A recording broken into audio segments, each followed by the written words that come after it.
Hej og velkommen tilbage til serien Nintendo. I dag der handler det om den her store kasse, som der lige er udkommet på Lego. Hvor de så har valgt at lave et af mit yndlingsspil, hvad det er, Super Mario World, i Lego.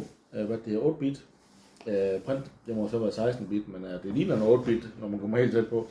Men det er jo 16-bit, når det er Super Nintendo.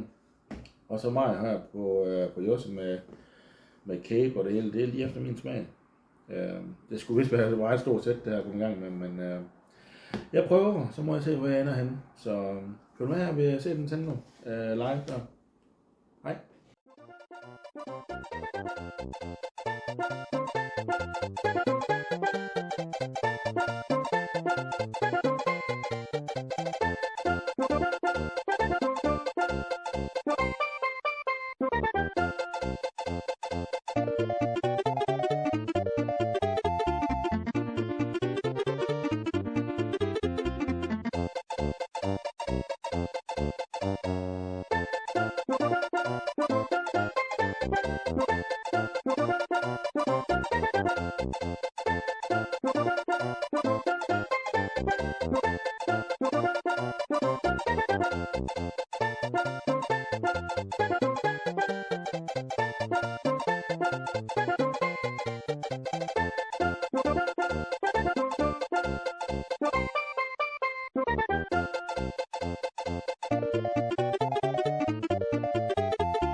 Velkommen tilbage til serien Nintendo. Som vi kunne se i den første video, så gik jeg med den her meget fine Mario Yoshi fra Super Mario World Lego. Det her tog mig cirka 5 timer, så var jeg igennem den. Og den her store bog her, det tog vi som det kom. Så jeg vil sige, det er ikke det sværeste, jeg har været ude for med Lego, men det er heller ikke det letteste, det vil jeg sige, hvis I kan se her bagpå. Der er mange ting, der skal overkommes her. Der er meget mekanik, der skal køre. Nu skal vi lige prøve at se. Den kører som den skal jo. Det vil se. Sådan. Og I får lige den der også. Sådan. Så det skulle køre til det hele. Så jeg synes, det er fedt.